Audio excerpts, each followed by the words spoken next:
Hi, I just want to do a really quick video from what Dina and I are going to be teaching on this next Saturday.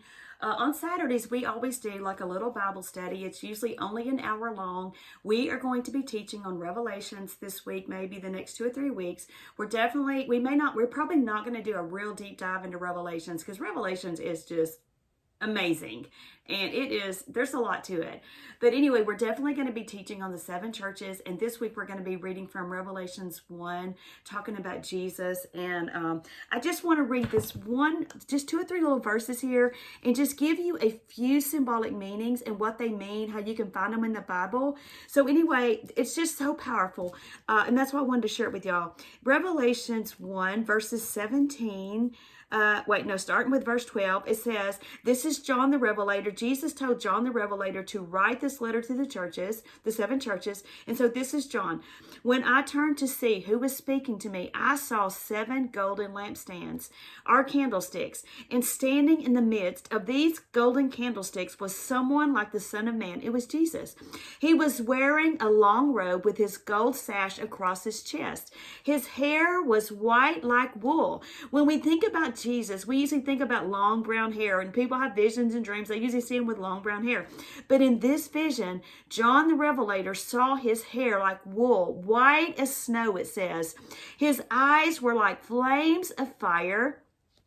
His feet were like polished bronze, refined in a furnace, and his voice thundered like the mighty ocean waves, like the voice of many waters. And it says he held the 7 stars in his right hand, and a sharp 2-edged sword came from his mouth, and his face was like the sun in all its brilliance. And when I saw him, I fell at his feet as if I were dead. But he laid his right hand on me and said, "Don't be afraid. I am the first and the last." This is so powerful, y'all.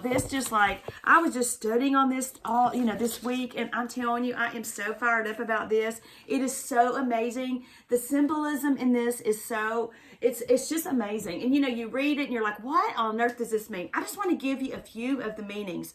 The golden candlesticks, it's clear. He says it right here in verse 20. Verse 20, it says the 7 stars are the 7 angels, or the angels, actually the word means messengers, so it could be the pastors, or it actually could be the 7 churches that are over the 7 angels over the 7 churches, because we all have like guardian angels, and every church has its own angel, I believe. And it says, and the 7 lampstands are the 7 churches. So the lampstands represents a church. It's a church. It's the church that shines the light around it. So this was the churches. So the golden candlesticks represented the churches. His hair like wool. This is so amazing. When you go and read in Daniel 7 and verse 9, Daniel also has a vision, and it says, "As I looked, thrones were placed, and the Ancient of Days took his seat, and his clothing was white as snow, and the hair of his head was like pure wool, and his throne was fiery flames, and its wheels were burning with fire." Well, this actually represents the Ancient of Days. I mean, Jesus always will. He was slain from the foundation. He is the Ancient of Days. He is full of wisdom. All throughout Proverbs, it talks about, the gray hair, but his hair was white as wool. He is full of wisdom. He is wisdom. Okay, so also it says his eyes were flames of fire. Let's read. What does that mean? Flames of fire. That's taken from Daniel 10, verse 5 through 9. Also, you can find this. And it says, "I lifted up my eyes and looked, and behold, a man clothed in linen with a belt of fine gold from Uphaz around his waist. His body was like beryl, his face like the appearance of lightning, his eyes like flaming torches or eyes of fire, his arms and his legs like the gleams of burnished bronze or brass, and the sound of his words once again like the sound of a multitude or of great waters." And so this represents his eyes or, he has insight. He is searching constantly. He can penetrate with his eyes. He can see right through us. His eye, he is awesome, y'all. He is a seer. He can see everything. And so the voice of many waters, he is the most powerful. There's another one on that one. It's taken from Ezekiel 43. It says, then he led me to the gate facing east. This is Ezekiel seeing this vision. And behold, the glory of the God of Israel was coming from the east.